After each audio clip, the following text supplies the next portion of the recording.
Hello. This week we're talking about passive techniques to achieve energy efficient buildings. And in this video, we're going to cover some strategies and techniques that involve the building envelope. We'll cover building form and touch briefly on envelope strategies. So what exactly is this building envelope? That's the word for the shell or enclosure around the internal conditioned space of your building. And why do we care? Well, heat is going to flow in and out of your building envelope. Therefore, an energy efficient envelope is going to keep the heat out in the summer and keep the heat in the winter. Let's talk about how a building can gain or lose heat through its envelope. It can happen through convection, conduction, or radiation. All right. So you can see that the sun is a major heat gain in our building. All right. Um, and you can also gain and lose heat through infiltration of air, including required ventilation. Finally, the building occupants and the equipment, especially in some commercial buildings, are a major source of heat in your building. Let's talk about building form. And your textbook calls this the surface to volume ratio. It turns out that your building's overall form, its mass and its shape, can be a significant factor in its energy use. And that's why we're talking about it here in the envelope section. All right, the heat loss and gain occur through the envelope. So less exterior exposure, less total envelope is a more efficient building. Okay, and this is why often multi-story buildings can be more efficient than the same square footage in a single floor structure. All right, it's more compact. In general, when you're talking about this surface to volume ratio, the goal is to have a low ratio, so as little exposed surface as possible relative to the amount of interior space. So let's take a look at this example over here, and you can see that depending on the design of the mass and the shape of the building, right, you can have the same square footage with different surface areas.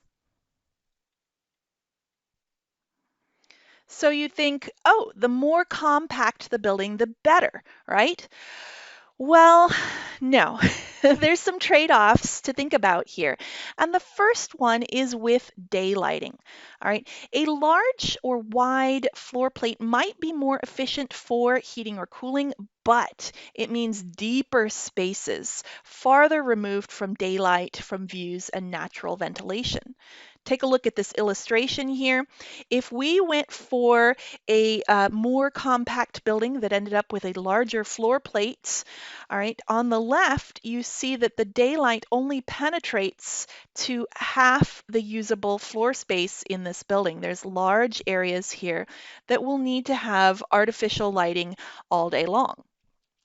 Moving over to the right-hand side is an example of a narrower floor plate. And you can see that most of, in fact, pretty much all the usable floor area on this in this building is within daylighting range.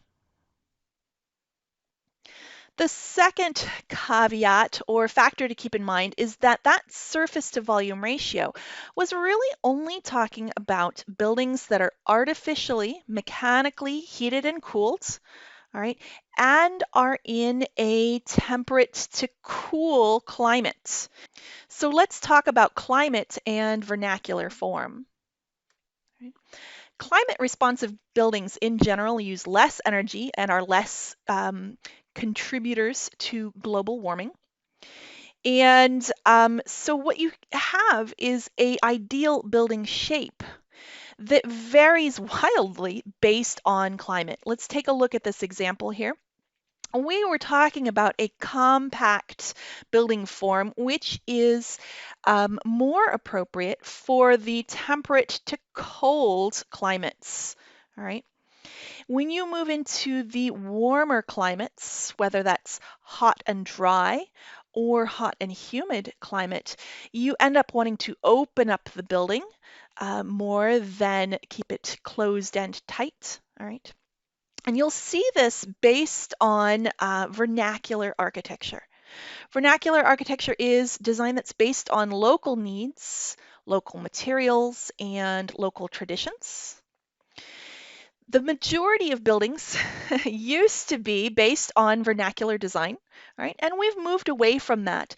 But in your sustainability practice, you'll want to move closer to an appropriate building form for your climate.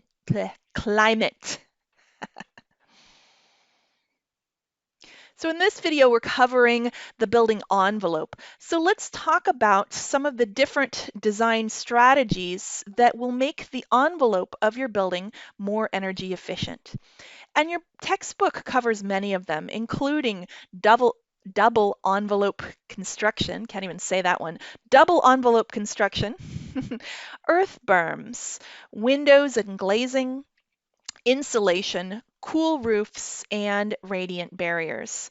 Now, I can't talk about all of these, we'd be here all night, but I want to briefly touch on insulation.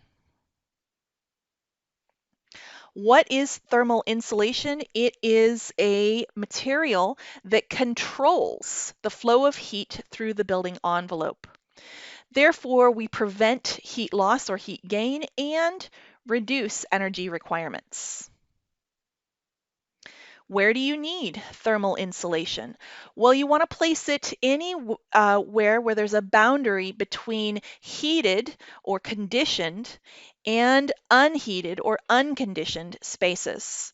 All right, so that includes walls, roofs. It can include floors if there's unheated space below. There's many different types of insulating materials. Here's a couple of the most common ones, including batt insulation, rigid foam insulation, foamed in place insulation, and loose fill or blown in insulation. Insulation is measured and compared with R values. What's an R value?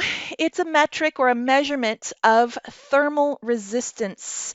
How much does the material resist heat passing through it? Right. There's another metric out there, and it's the U value. You'll see this one when you look into windows and glazing.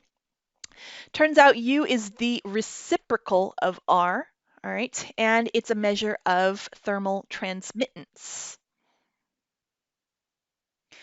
In a modern building, your envelope is typically built up out of a series of other components, an assembly of multiple types of building materials.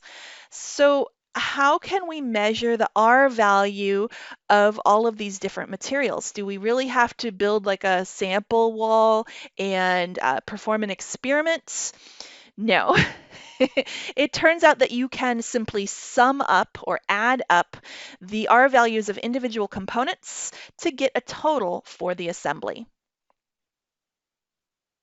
Thanks everyone. In this video, we just covered some strategies for using the building's envelope, all right, to increase its energy efficiency.